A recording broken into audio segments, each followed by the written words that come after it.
Everyone, कैसे हो आप सब लोग। Hope so you all are good. तो आज हम क्या है अपना पहला लेक्चर शुरू करेंगे। जैसे कि हमने लास्ट लेक्चर में देखा था कि हम क्या शुरू करेंगे, ऑर्गेनिक केमिस्ट्री की सीरीज शुरू करेंगे। तो वही उस ऑर्गेनिक केमिस्ट्री की सीरीज का क्या है पहला लेक्चर है। जिससे कि हमने देखा था कि एक क्या हमें सीक्वेंस में पढ़ेंगे। तो सीक्वेंस का पहला चैप्टर क्या है, हमने लास्ट टाइम जब सिलेबस का ओवरव्यू ले रहे थे तो हम क्या है जर्नल ऑर्गेनिक केमिस्ट्री से शुरू करेंगे। अब यही जर्नल ऑर्गेनिक केमिस्ट्री क्या है और इसमें क्या क्या पढ़ेंगे। अब ये जर्नल ऑर्गेनिक केमिस्ट्री है, इसमें क्या आएगा, हमें जो मेन चीजें पढ़नी है वो क्या है, इलेक्ट्रॉनिक डिस्प्लेसमेंट इफेक्ट पढ़ने हैं। क्या? Electronic displacement effect.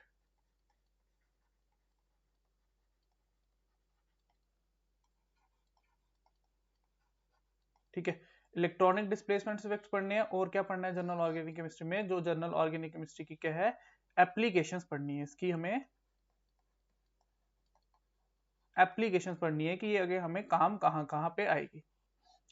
ठीक है, अगर मैं बात करूं इलेक्ट्रॉनिक डिस्प्लेसमेंट इफेक्ट की, तो इलेक्ट्रॉनिक डिस्प्लेसमेंट इफेक्ट किस किस तरीके से होता है, मतलब कि जो हमारा मॉलिक्यूल है उसमें इलेक्ट्रॉन्स ट्रेवल कैसे करते हैं, कि कौन सा मॉलिक्यूल इलेक्ट्रॉन रिच हो रहा है, किसके पास ज्यादा इलेक्ट्रॉन जा रहे हैं, कौन सा डेफिशिएंट हो रहा है, किससे इलेक्ट्रॉन लिए जा रहे हैं। तो इनकी मूवमेंट होती कैसे है हमारे मॉलिक्यूल में। कोई तो तरीका होगा ना जहां से हम कभी कहते हैं कि हाँ इसके पास इलेक्ट्रॉन ज्यादा आ रहे हैं, तो वो आ कैसे रहे हैं, वो मूवमेंट होती कैसे है, वो देखेंगे। तो मूवमेंट होने के हमारे पास क्या क्या तरीके हैं। चाहे तो वो क्या है सिग्मा बॉन्ड के थ्रू हो सकती है, ठीक है। चाहे तो वो क्या है पाई बॉन्ड के थ्रू हो सकती है, या हमारे पास और क्या है एक थर्ड टाइप होता है, वो होता है पाई और सिग्मा बॉन्ड। ये क्या है कॉम्बिनेशन होता है इन दोनों का। ठीक है, इनके थ्रू हो सकती है। अगर मैं बात करूं जो पाई बॉन्ड के थ्रू सिग्मा बॉन्ड के थ्रू होती है उसको हम क्या बोलते हैं, इंडक्टिव इफेक्ट बोलते हैं।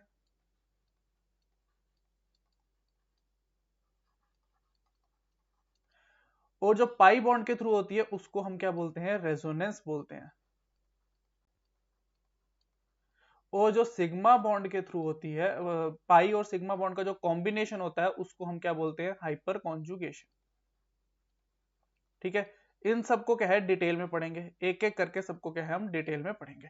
ठीक है, जहां पे भी सिग्मा बॉन्ड के थ्रू हमारे क्या है इलेक्ट्रॉन्स मूव कर रहे होंगे उसको हम क्या बोल देंगे कि वो क्या है इंडक्टिव इफेक्ट दिखा रहे हैं। जहां पे पाई बॉन्ड के थ्रू इलेक्ट्रॉन्स की मूवमेंट हो रही होगी हमारे मॉलिक्यूल में उसको क्या बोल देंगे, रेजोनेंस के थ्रू हो रहा है। और जहां पे ये कॉम्बिनेशन होगा सिग्मा और पाई का उसको हम क्या बोल देते हैं, हाइपर कॉन्जुगेशन बोलते हैं। ठीक है, ये होगा। अब एप्लीकेशन में हमें क्या क्या पढ़ना है, एप्लीकेशन पार्ट में हमें दो चीजें पढ़नी है। एक तो एप्लीकेशन कहाँ आएगी, एरोमेटिसिटी में, एरोमेटिसिटी वाला टॉपिक पढ़ना पड़ेगा। ठीक है, दूसरी एप्लीकेशन क्या है हमारी, एसिड बेस केमिस्ट्री। ठीक है, कि कौन सा मॉलिक्यूल एसिडिक होता है कौन सा बेसिक होता है वो कैसे हम देखते हैं। तो ये आ गई दूसरी चीज की एसिड बेस केमिस्ट्री हमें पढ़नी है। ठीक है, तो ये है ओवरव्यू। हमें पहले इलेक्ट्रॉनिक डिस्प्लेसमेंट इफेक्ट पढ़ने हैं कि हमारे मॉलिक्यूल में जो इलेक्ट्रॉन्स की मूवमेंट हो रही है वो कैसे होती है। वो हमारे पास क्या है, हमारे पास सिग्मा बॉन्ड अवेलेबल होता है मॉलिक्यूल में, हमारे पास पाई बॉन्ड अवेलेबल होता है। तो उन दोनों से क्या है हमारे पास सिग्मा बॉन्ड के थ्रू इंडक्टिव इफेक्ट हो जाता है और पाई बॉन्ड के थ्रू रेजोनेंस इफेक्ट के थ्रू हमारे क्या है इलेक्ट्रॉन्स जो है मूव करते हैं। और कहीं कहीं पे क्या है दोनों का कॉम्बिनेशन आता है सिग्मा और पाई का, उस इफेक्ट को क्या बोलते हैं, हाइपर कॉन्जुगेशन बोलते हैं। ठीक है, उसके बाद बात रही एप्लीकेशंस की। तो एप्लीकेशंस में क्या है, हम एक एरोमेटिसिटी पढ़ेंगे कि हाँ एरोमेटिसिटी क्या होती है और उससे क्या इफेक्ट आता है हमारे मॉलिक्यूल्स में। और कभी जब हम रिएक्शन मैकेनिज्म पढ़ेंगे तो एरोमेटिसिटी कैसे हमारे रिएक्शन को इन्फ्लुएंस करती है। ठीक है, और फिर उसके बाद आएगा acid base chemistry. Acid base chemistry में हम देखना पड़ेगा कौन सा ज्यादा एसिडिक है, कौन सा मॉलिक्यूल बेसिक होता है। एसिडिक्स में भी अगर एसिडिक मॉलिक्यूल्स हैं तो उनकी एसिडिक स्ट्रेंथ कैसे कंपेयर करेंगे, बेसिक मॉलिक्यूल में उनकी बेसिक स्ट्रेंथ कैसे कंपेयर करेंगे। तो वो सब चीजें पढ़नी पड़ेंगी। ठीक है, तो ये सब चीजें हमें पढ़नी है। तो शुरू करते हैं, पहले पाई बॉन्ड वाला शुरू करते हैं। ठीक है, तो सबसे पहला जो है हम क्या है रेजोनेंस शुरू करते हैं।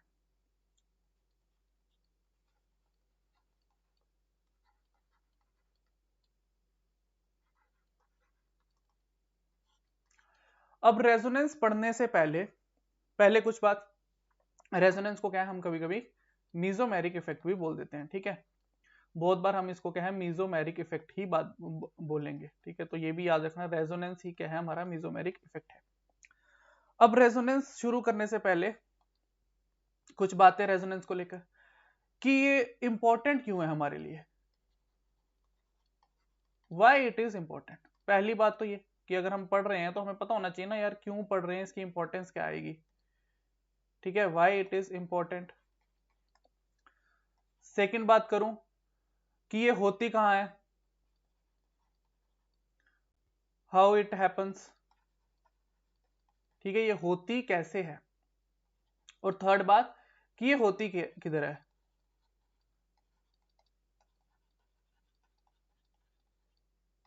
ठीक है, पहली बात कि ये इंपॉर्टेंट क्यों है, सबसे पहले तो वही पढ़ेंगे ना कि ये हमारे लिए इंपॉर्टेंट क्यों है। उसके बाद कि ये होती कैसे है। ठीक है, बात तो मान ली कि हाँ ये इंपॉर्टेंट है हमारे लिए, तो फिर पता भी तो होना चाहिए ना ये होती कैसे है। ठीक है, और उसके बाद कि ये होती कहां पे है, तो हम इन सब की क्या है कंडीशंस पढ़ेंगे। तो पहले स्टार्ट करते हैं।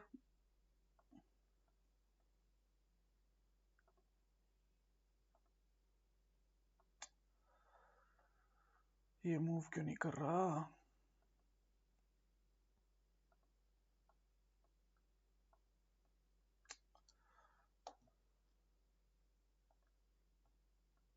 क्या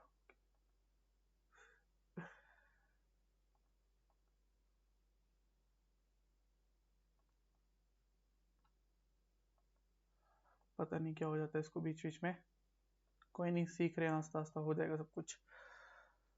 तो पहली बात कि ये वाई इट इज इंपॉर्टेंट।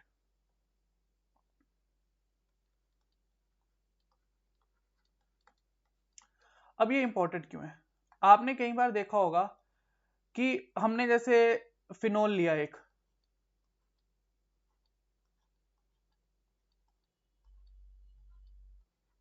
ये क्या है हमारा फिनोल मॉलिक्यूल है। अगर मैं इसमें क्या है कोई एक इलेक्ट्रोफाइल डाल दूं, है ना, अगर मैंने इसको कोई इलेक्ट्रोफाइल डाला, ये आप क्या है बचपन में पढ़ के आए होगे। ठीक है, हमने क्या देखते हैं कि फिनोल पे क्या है ऑर्थो पैरा सब्स्टिट्यूशन होती है।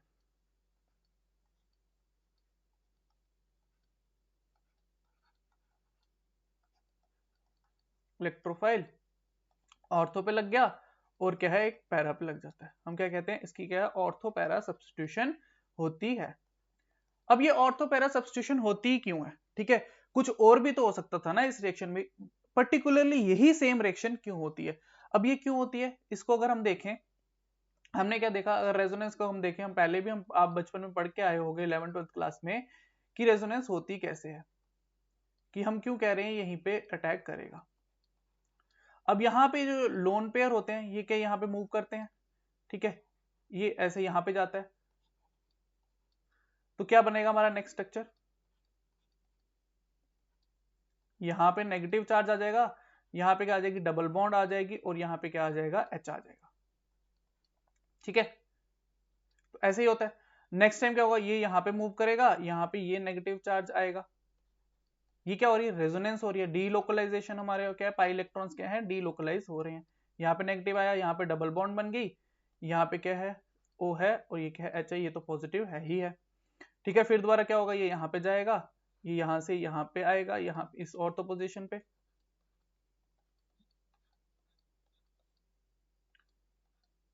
नेगेटिव यहाँ आया, और ये O ये H ये क्या है पॉजिटिव यहाँ पे। लास्ट में क्या होगा, ये यहाँ पे जाएगा, और ये क्या है यहाँ पे वापस उसका जो O का पॉजिटिव चार्ज है उसको क्या करेगा हटा देगा। तो क्या हो गया हमारे पास, क्या बन गया यहाँ पे ये डबल बॉन्ड ये डबल बॉन्ड ये डबल बॉन्ड, और ये क्या है OH वापस बन गया। तो हमने क्या देखा, जो इसकी क्या थी पैरा पोजिशन थी, देखो ये क्या ऑर्थो पोजिशन, ये ऑर्थो पोजिशन, ये क्या है पैरा पोजिशन, और ये भी क्या है ऑर्थो पोजीशन। तो हमने क्या देखा, जब ये रेजोनेंस हुई, रेजोनेंस होने की वजह से ऑर्थो और पैरा पे क्या है इलेक्ट्रॉन डेंसिटी बढ़ गई, यहाँ पे भी पैरा पे इलेक्ट्रॉन डेंसिटी बढ़ गई, और ये क्या है ऑर्थो पे भी इलेक्ट्रॉन डेंसिटी बढ़ गई। तो इसीलिए जब हमने क्या है फिनोल में जब हमने क्या एक इलेक्ट्रोफाइल डाला था, तो इलेक्ट्रोफाइल क्या इलेक्ट्रॉन डेफिशिएंट है, तो वो कहां अटैक करेगा, जहां पे क्या होगा इलेक्ट्रॉन डेंसिटी ज्यादा होगी। तो हमने क्या देखा हमारे मॉलिक्यूल में इलेक्ट्रॉन डेंसिटी कहां बढ़ रही है, ऑर्थो और पैरा पे बढ़ रही है। तो इसीलिए हम क्या कहते हैं ऑर्थो पैरा सब्स्टिट्यूशन होती है। और ये हमें कैसे पता, अगर मैं ये सिर्फ आपको फिनोल मॉलिक्यूल दे देता तो क्या आप सिर्फ इस मॉलिक्यूल को देख के बता सकते थे, अगर हमने ये रेजोनेंस वाला कंसेप्ट नहीं पढ़ा होता तो क्या हम सिर्फ एक फिनोल मॉलिक्यूल को देख के बता सकते हैं कि क्यों ये ऑर्थो और पैरा सब्स्टिट्यूशन कर रहा है? ये ऑर्थो और पैरा सब्स्टिट्यूशन हमें किसने समझाई? ये समझाई हमें किसने? रेजोनेंस ने, कि हाँ रेजोनेंस की वजह से क्या हो रहा है, ऑर्थो और पैरा पे क्या है, इलेक्ट्रॉन डेंसिटी बढ़ रही है, और वो इलेक्ट्रॉन डेंसिटी बढ़ने की वजह से ही क्या है, ऑर्थो और पैरा पे हमारा क्या है, इलेक्ट्रोफाइल अटैक कर रहा है। तो क्यों इंपॉर्टेंट है? अगर मैं इसकी बात करूं, ये इंपॉर्टेंट इसलिए है, it helps to explain the, क्या helps to explain the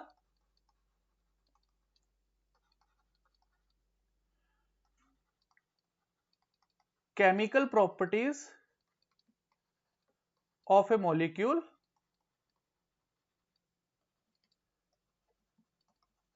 which is not explained by a single Lewis dot structure।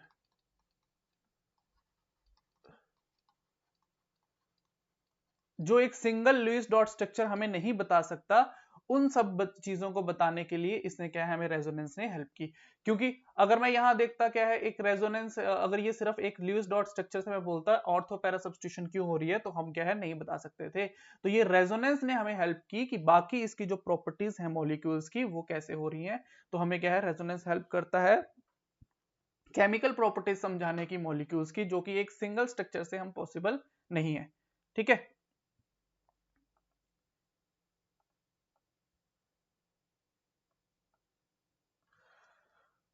तो दूसरी बात करते और क्या हमें बताता है, ये हमें क्या बताता है, हमें कहा इंपॉर्टेंट है, ये इंपॉर्टेंट है to explain the stability of molecule.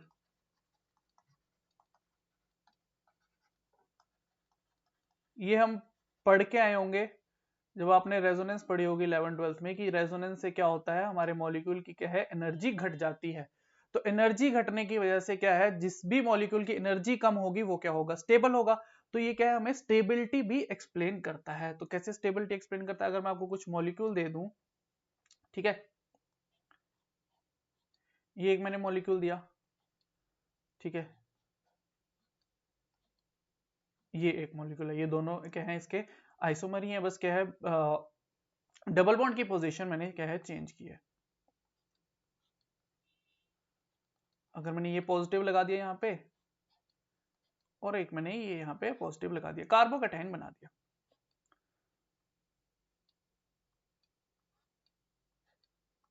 अगर मैंने यहाँ पे ये कार्बेनाइन बनाया, और यहाँ पे क्या है, कार्बोनाइन बनाया, तो अगर मैं पूछूं इनकी स्टेबिलिटी, स्टेबिलिटी बताओ मुझे, स्टेबिलिटी का ऑर्डर बताओ इन मॉलिक्यूल्स में। एक मिनट वीडियो पॉज करो और खुद बनाओ, ठीक है, खुद बनाना, खुद बताना कोशिश करना। अगर मैं स्टेबिलिटी का ऑर्डर देखूं तो यहाँ पे क्या है, यहाँ पे क्या है, रेजोनेंस हो रही है, ठीक है, जहां पे भी क्या है रेजोनेंस होती है, वहां पे क्या होता है, हमारा मॉलिक्यूल क्या है, स्टेबल होगा। तो इसमें क्या है, ये ज्यादा स्टेबल होगा। कैसे होती है वो अभी हम बाद में देखेंगे, बट ये इसकी एप्लीकेशन है, हमें इंपॉर्टेंट क्यों है तो अभी हम समझ रहे हैं, और ये होती कैसे हम नेक्स्ट पॉइंट में देखते हैं। ठीक है, अगर मैं यहाँ पे देखूं तो ये भी यहाँ पे क्या है, रेजोनेंस करेगा, तो ये भी ज्यादा स्टेबल हो जाएगा। अगर मैं यहाँ पे देखूं तो यहाँ पे एक कार्बन है बीच में, तो यहाँ पे बाद में डबल बॉन्ड है, तो ये रेजोनेंस नहीं दिखा पाएगा। बट अगर मैं यहाँ देखूं तो ये रेजोनेंस दिखा पाएगा इसको ऐसे, तो ये क्या है, ज्यादा स्टेबल ये वाला होगा। ठीक है, तो ये क्या है, हमें हेल्प करती है to explain the stability of molecules, में भी हमें क्या है, हेल्प करती है स्टेबिलिटी बताने की। ठीक है, ये तो पहला पॉइंट था हमारा कि ये इंपॉर्टेंट क्यों है। समझ आया यहां तक सबको? ठीक है, स्टेबिलिटी का हो गया, व्हाई इट इज इंपॉर्टेंट वो हमने पढ़ लिया। नेक्स्ट पॉइंट था हमारा हाउ इट हैपन्स, कि ये होती कैसे है। इसकी हमारे पास कंडीशंस हैं कुछ।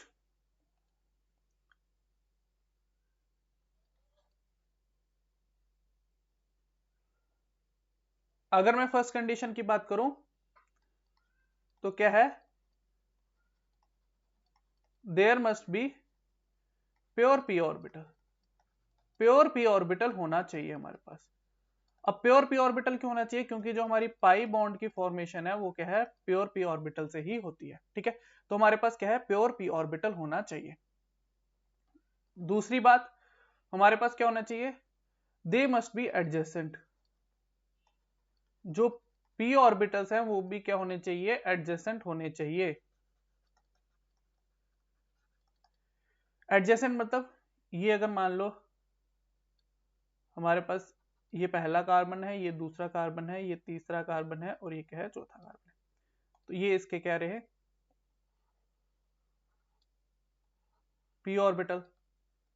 प्योर पी ऑर्बिटल ये क्या है, हमारे पाई बॉन्ड बनाते हैं। तो इसने पहले पाई बॉन्ड बनाया हुआ है, क्या है, साइड वाइज ओवरलैपिंग से बनता है ना पाई बॉन्ड हमारा, तो ये क्या है, आपस में क्या है, रेजोनेंस दिखा सकते हैं। ठीक है, एडजेसेंट। अगर यही एक दूसरा मॉलिक्यूल होता, यहां पे एक कार्बन है, ये एक कार्बन है, ये एक कार्बन है, ये एक कार्बन है और ये एक कार्बन है, तो अगर इसके ये पी ऑर्बिटल होता, ये पी ऑर्बिटल है, ये इसने आपस में पाई बॉन्डिंग की हुई है, इसने आपस में पाई बॉन्डिंग की हुई है, बट यहाँ पे बीच में क्या है, ये क्या है, एडजेसेंट नहीं है, तो ये क्या है, हमारे पास क्या है, रेजोनेंस नहीं दिखा सकते। ये यहां से यहाँ पे नहीं जाएगा, तो यहाँ पे रेजोनेंस नहीं होगी। तो क्या है, हमारे लिए मॉलिक्यूल में क्या है, जो पी ऑर्बिटल है वो क्या है, एक दूसरे के एडजेसेंट होने चाहिए, तभी वो क्या है, रेजोनेंस दिखाएंगे। अगर तीसरे पॉइंट की बात करूं तो they must be in same plane. उनका प्लेन भी क्या है, सेम होना चाहिए, मतलब कि अलग अलग प्लेन में वो नहीं होने चाहिए। अगर मैं बात करूं, जैसे ये क्या है, ये एक ही प्लेन में है, तो इसीलिए क्या है, वो क्या है, रेजोनेंस दिखा पा रहा है। अगर मैं ये बनाऊं, ये तो क्या है, वर्टिकल प्लेन में है, और आगे वाले दो कार्बन क्या है, अगर उन्होंने हॉरिजेंटल प्लेन में पी और उनका है पाई बॉन्ड है, ये क्या है, हॉरिजेंटल प्लेन में है, और ये क्या है, हमारा वर्टिकल प्लेन में है। थोड़ा ढंग से बना देते हैं इसको।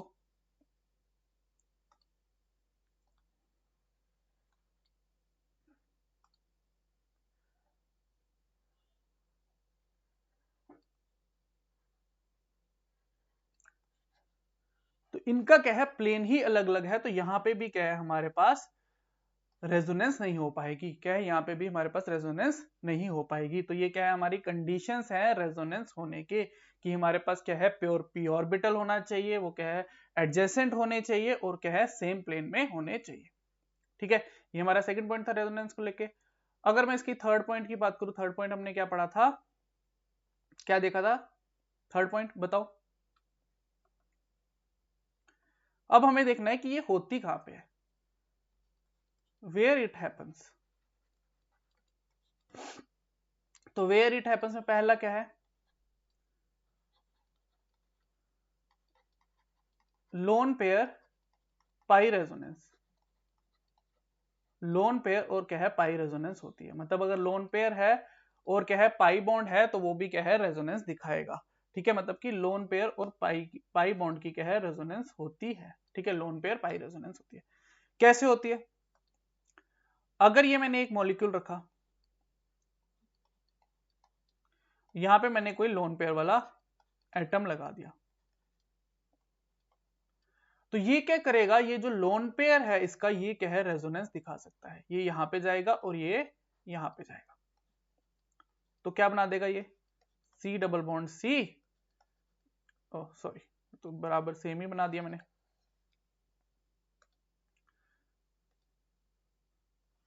सी सिंगल बॉन्ड सी, और यहां पे क्या है, डबल बॉन्ड आ जाएगा।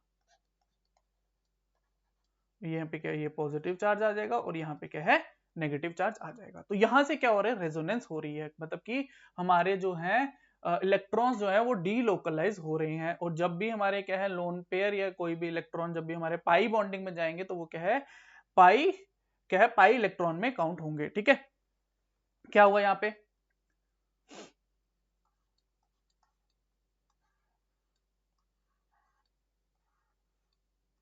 ये हमारे पास पहले ही ऑलरेडी इसने क्या है, पाई बॉन्डिंग की हुई थी, क्या है, साइड वाइज ओवरलैप करके ही क्या है, पी ऑर्बिटल ने क्या किया, पाई बॉन्डिंग की हुई थी। यहाँ पे क्या था, एन, और इसके साथ क्या थे, दो हाइड्रोजन, और यहाँ पे इसके पास क्या था, एक लोन पेयर था। क्या था इसके पास? क्या था? लोन पेयर था। और इसी लोन पेयर ने क्या किया, यहाँ पे मूवमेंट की, यहाँ पे ये ऐसे बनाया और ये इसको क्या कर दिया, यहाँ पे इसने क्या है नेगेटिव चार्ज बना दिया। तो ये क्या है हमारा, ये वाला जो लोन पेयर है क्या कहलाएगा? डी लोकलाइज्ड लोन पेयर है हमारा। क्या है? डी लोकलाइज्ड लोन पेयर है ये। और ये क्या है पाई इलेक्ट्रॉन्स में भी काउंट होगा। और ये पाई इलेक्ट्रॉन्स काउंट करना या कहाँ काम आएंगे, जब हम एरोमेटिसिटी पढ़ेंगे वहां ये कंसेप्ट बहुत काम आएगा कि जब हमें मॉलिक्यूल दे दिया जाएगा, जब हम उसे पाई इलेक्ट्रॉन काउंट करने पड़ेंगे तो हमें पता होना चाहिए कौन सा लोन पेयर भी पाई इलेक्ट्रॉन में काउंट होता है और कौन सा लोन पेयर नहीं काउंट होता है। अगर मैं कुछ और एग्जाम्पल्स की बात करूं,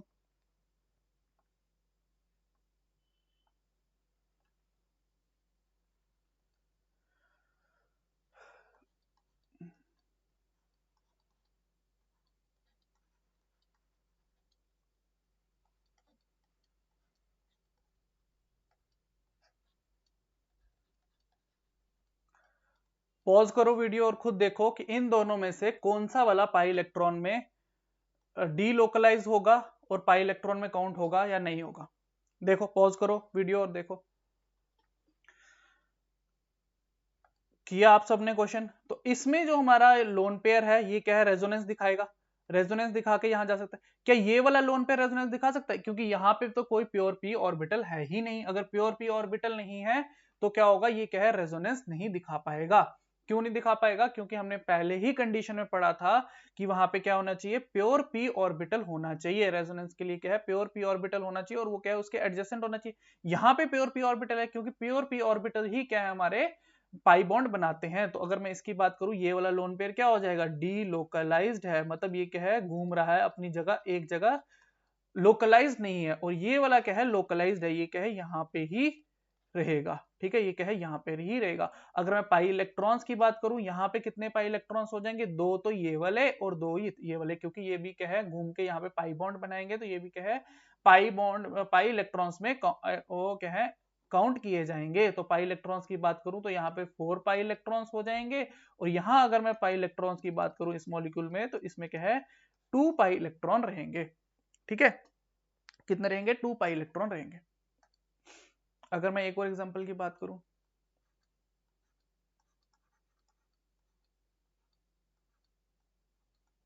कौन सा मॉलिक्यूल है ये है हमारा पाइरोल मॉलिक्यूल।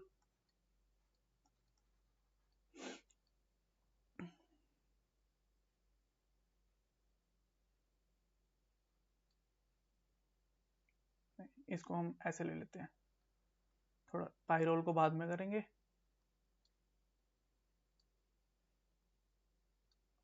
पहले ये वाला मॉलिक्यूल करो।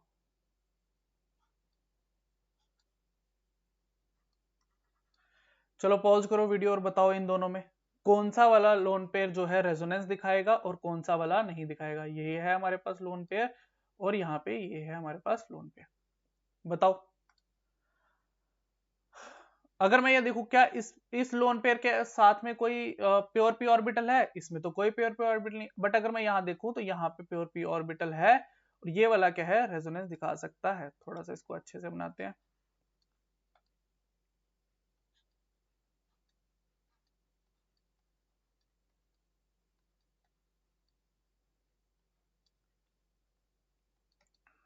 तो ये वाला क्या है रेजोनेंस दिखा सकता है। तो अगर मैं इस लोन पेयर को क्या बोलूंगा, ये जो लोन पेयर है ये क्या है, डीलोकलाइज्ड है।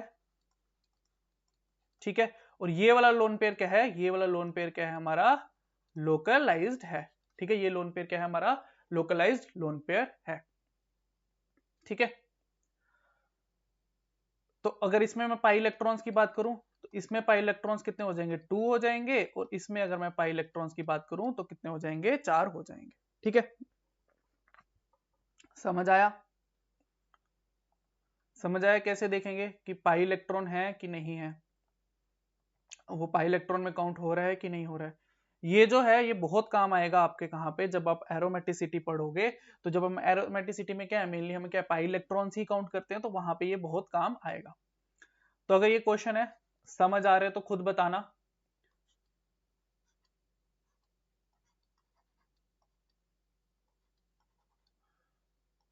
ये हमारा क्या है, पायरोल मॉलिक्यूल है। पायरोल मॉलिक्यूल में देखो कि ये क्या करेगा, रेजोनेंस दिखाएगा कि नहीं दिखाएगा। जो इसका लोन पेयर है वो रेजोनेंस दिखाएगा कि नहीं दिखाएगा। इसमें क्या क्या देखना है, लोन पेयर जो है हमारा रेजोनेंस में पार्टिसिपेट करेगा कि नहीं करेगा। पहली बात तो ये, अगर करेगा तो इसके पाई इलेक्ट्रॉन्स कितने हैं, ठीक है। और इसमें क्या है, पाई इलेक्ट्रॉन्स बताओ, ठीक है। ये क्वेश्चन करना, कमेंट में जरूर इसका आंसर बताना कि है कि नहीं है। बिल्कुल बेसिक है लेक्चर, कईयों को तो आता होगा ये और सोच रहे होंगे कि क्या पढ़ा रहे हैं ये। तो बिल्कुल बेसिक से शुरू करेंगे, जैसे हमने बताया था कि जिसको नहीं भी आती हम उससे शुरू करेंगे कि उसको समझ आनी चाहिए। तो बिल्कुल बेसिक, आने वाले 3 4 5 लेक्चर बिल्कुल बेसिक होंगे, ठीक है। तो यहीं से हम क्या है शुरुआत करेंगे, ठीक है। सबको लेके चलेंगे, ऐसा नहीं है कि हाँ किसी को आता है तो सीधे डायरेक्ट आगे से शुरू करते हैं, ऐसा नहीं है। सबको लेके चलेंगे और बिल्कुल बेसिक से लेके आस्ता आस्ता आने वाली क्लासेस में हम क्या है थोड़ा आगे लेते चलेंगे, ठीक है। ये क्वेश्चन 1।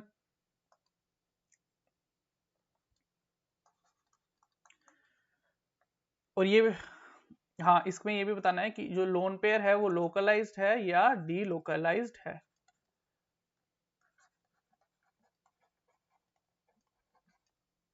डीलोकलाइज्ड लोन पेयर, जो लोन पेयर है वो लोकलाइज्ड है या डीलोकलाइज्ड है। अगर मैं एक और मॉलिक्यूल की बात करूं,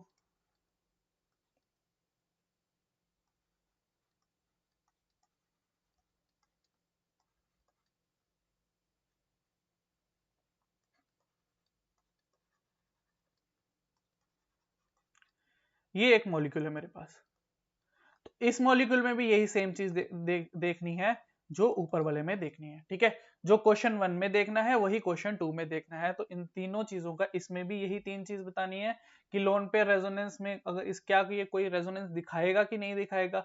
अगर ये दिखाएगा रेजोनेंस तो कितने इसमें पाई इलेक्ट्रॉन्स होंगे कि नहीं होंगे, क्या ये जो लोन पेयर है वो पाई इलेक्ट्रॉन्स में काउंट किया जाएगा या नहीं किया जाएगा, या ये जो लोन पेयर है वो लोकलाइज्ड है या डीलोकलाइज्ड है। तो ये चीजें भी आपको इस मॉलिक्यूल में बतानी है, ठीक है। 2 मॉलिक्यूल में बतानी है।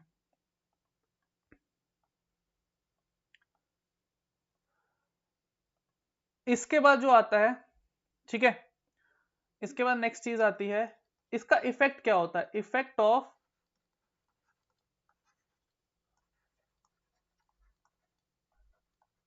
Resonance on hybridisation. जो ये रेजोनेंस हो रही है क्या इससे हाइब्रिडाइजेशन पे कोई इफेक्ट आता है कि नहीं आता, ठीक है। बस इसका थोड़ा सा आइडिया लेंगे, बाकी जो मेन है वो नेक्स्ट क्लास में शुरू करेंगे, ठीक है। अगर मैंने ये मॉलिक्यूल बनाया,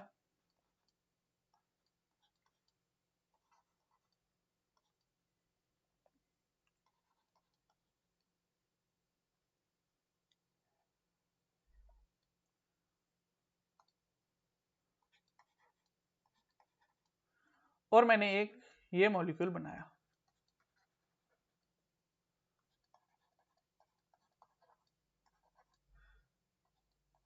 ठीक है। हाइब्रिडाइजेशन आप सब पढ़ के आए होगे, ठीक है। हमने केमिकल बॉन्डिंग में 11th 12th 11th में ही शुरू कर देते हैं हाइब्रिडाइजेशन पढ़ना, ठीक है। अभी भी आपने इनऑर्गेनिक पढ़ी होगी, केमिकल बॉन्डिंग पढ़ी होगी, तो वहां पे पढ़ी होगी हाइब्रिडाइजेशन कैसे होती है, कैसे देखते हैं। अगर मैं हाइब्रिडाइजेशन की बात करूं तो ये जो नाइट्रोजन है, ये जो नाइट्रोजन है इसकी हाइब्रिडाइजेशन होती है sp2, ठीक है। और ये जो नाइट्रोजन है, लग तो दोनों से सेम ही रहे, सेम ही मॉलिक्यूल, बस डिफरेंस क्या है, यहाँ पे डबल बॉन्ड है और यहाँ पे डबल बॉन्ड नहीं है। ये जो नाइट्रोजन है ये क्या है, sp3। अब हो क्या रहा है, हम देखेंगे कि यहाँ पे क्या है, यहाँ पे हमारे पास क्या है, रेजोनेंस हो रही है। क्या हो रही है, रेजोनेंस हो रही है। इस मॉलिक्यूल में क्या है हमारे, रेजोनेंस हो रही है। बट यहाँ पे अगर मैं कहूँ कि क्या यहाँ पे कोई रेजोनेंस हो रही है, यहाँ तो कोई रेजोनेंस हो ही नहीं रही। यहाँ पे अगर रेजोनेंस नहीं हो रही तो देखो रेजोनेंस होने की वजह से क्या हुआ, ये जो है sp2 हो गया और ये क्या है sp3 हो गया। जहां पे रेजोनेंस नहीं है, सेम टाइप का मॉलिक्यूल हमें दिख रहा है, बट जहां पे रेजोनेंस हो रही है उसने रेजोनेंस ने क्या है इसकी हाइब्रिडाइजेशन चेंज कर दी। अगर मैं यहाँ पे नाइट्रोजन को देखूं, यहाँ पे भी नाइट्रोजन के साथ क्या है 3 ही बॉन्ड है। यहाँ पे भी एक R ग्रुप लगा हुआ, एल्काइल ग्रुप लगा हुआ, 2 हाइड्रोजन लगे। यहाँ पे भी एक अल्काइल ग्रुप लगा हुआ है, 2 हाइड्रोजन लगे हैं। बट एक रेजोनेंस आने की वजह से क्या हो रहा है, दोनों की हाइब्रिडाइजेशन में फर्क आ रहा है, और यही क्या कहते हैं हम, जो effect of resonance on hybridisation. ऐसा क्यों हो रहा है, व्हाई इट इज हैपनिंग, ठीक है। इसका रीजन आप मुझे कमेंट में लिख के बताओगे कि ऐसा क्यों हो रहा है, ये आगे बताना। इसको हम डिटेल में पढ़ेंगे नेक्स्ट क्लास में कि क्यों ऐसा होता है, कैसे इसकी इलेक्ट्रॉन फिलिंग होती है, कैसे इलेक्ट्रॉन फिलिंग चेंज होती है, कैसे पाई बॉन्ड बनता है, कैसे नहीं बनता है, नेक्स्ट क्लास में देखेंगे। और उसी का क्या है, हाइब्रिडाइजेशन कैसे चेंज होता है, ठीक है। ये वाला लोन पेयर क्या है हमारा, डीलोकलाइज्ड है, ये क्या है, लोकलाइज्ड लोन पेयर है। कैसे आगे इफेक्ट आते हैं, एरोमेटिसिटी में कैसे इफेक्ट आता है, एसिड बेस पढ़ेंगे, वहां पे भी ये चीजें काम आएंगी। कौन सा लोन पेयर हमारा लोकलाइज्ड है या डीलोकलाइज्ड है, डीलोकलाइज्ड वाला ज्यादा बेसिक होगा या कम बेसिक होगा, ये सब चीजें आगे काम आने वाली है। तो बिल्कुल बेसिक है, यहां से शुरू करेंगे, यहां से बिल्कुल क्या है, बेसिक से शुरू करेंगे। ये चीजें क्लियर होती जाएंगी तो आगे वाली चीजें बहुत आसान हो जाएंगी, ठीक है।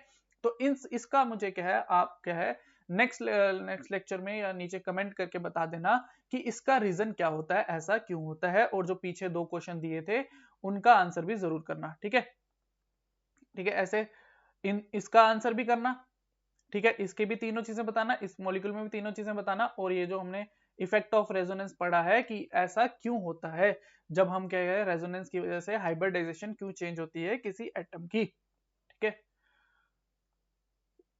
तो मैं फिर बता रहा हूं कि बिल्कुल बेसिक से हम पढ़ रहे हैं। अगर यहां से हम पढ़ते चलेंगे तो आगे वाली चीजें क्या है, आसान होती जाएंगी, ठीक है। पहले 4-5 लेक्चर बहुत ही बेसिक आने वाले हैं, ठीक है। आस्ता आस्ता लेवल बढ़ेगा चीजों का, ये चीजें क्लियर होंगी तो आगे वाली बहुत ही आसान रहेंगी।